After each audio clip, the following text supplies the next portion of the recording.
சமீபத்தில் ultimate star Ajithkumar அவர்கள் ஒரு பேட்டி ஒன்று கொடுத்திருந்தாரு. அதில் கரூர் சம்பவம் பற்றி பேசியிருந்தாரு.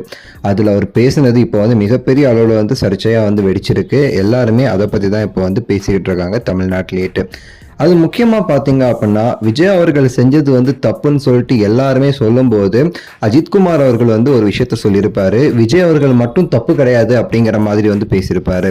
ஸோ நானும் ஒரு ரீசன், நீங்களும் ஒரு ரீசன், மீடியாக்களும் ஒரு ரீசன் சொல்லிட்டு அந்த சம்பவத்தில் பங்கேற்ற அந்த சம்பவத்திற்கு சம்பந்தமாக இருந்த எல்லாருமே ஒரு காரணம் அப்படின்னு சொல்லிட்டு அஜித்குமார் அவர்கள் சொல்லியிருப்பாரு.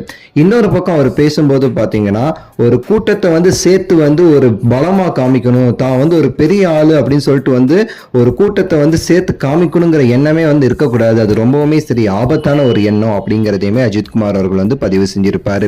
அது விஜய் அவர்களை நோக்கி சொன்னாலும் அது எல்லாருக்குமே பொருந்துங்கிறது ஒரு பக்கம். ஆனா இது அஜித்குமார் அவர்கள் டைரக்டாவே சரி விஜய் அவர்களை டார்கெட் பண்ணி செருப்படி கொடுத்துட்டாரு அப்படின்னு சொல்லிட்டு எல்லாருமே அந்த விஷயத்தை அப்படிதான் பேசுறதை எல்லாரும் பார்க்க முடியுது.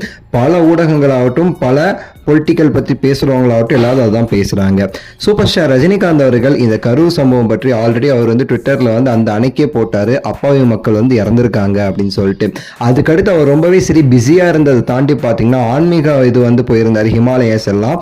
அதுக்கடுத்து கரூர் மக்களை போய் சந்திக்கணுங்கிற ஒரு எண்ணத்தில் இருந்தார். ஆனால் இப்போ விஜய் அவர்கள் அவரே போகாமல் பனையூருக்கு கூப்பிட்டு வரலாம் இதெல்லாம் பண்ணதை பார்த்து ரஜினிகாந்த் அவர்களும் அந்த முயற்சியிலிருந்து பின்வாங்கியிருக்காரு அப்படின்னு சொல்லிட்டு சொல்லப்படுது. ஆனால் அஜித்குமார் அவர்களுடைய இந்த ஒரு பேட்டியை ரஜினிகாந்த் அவர்களுமே பார்த்துருக்காராமா. பார்த்துட்டு அவருக்கு சம்பந்தமான சில நபர்கள் கிட்ட என்ன சொல்லியிருக்காரு அப்படின்னா, அஜித்குமார் ரொம்பவுமே சரி அழகா பேசுறாரு, திறமையா இருக்காரு. ஸோ படம் அப்படிங்கிறத தாண்டி வாழ்க்கையில பல சாதனைகளை செஞ்சுக்கிட்டு இருக்காரு. அவர் பேச்சை பாருங்க, அவர் எந்த அளவு அழகா பேசுறாரு, எவ்வளவு அறிவா பேசுறாருங்கிறத பாருங்க.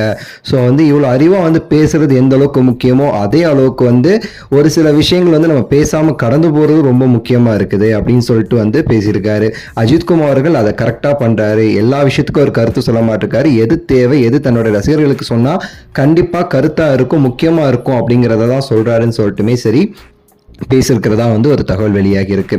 இது குறித்து உங்களுடைய கருத்தை சொல்லுங்க, லைக் பண்ணுங்க, ஷேர் பண்ணுங்க, சப்ஸ்கிரைப் பண்ணுங்க. அடுத்த வீடியோவில் சந்திக்கின்றேன். நன்றி, வணக்கம், மகிழ்ச்சி.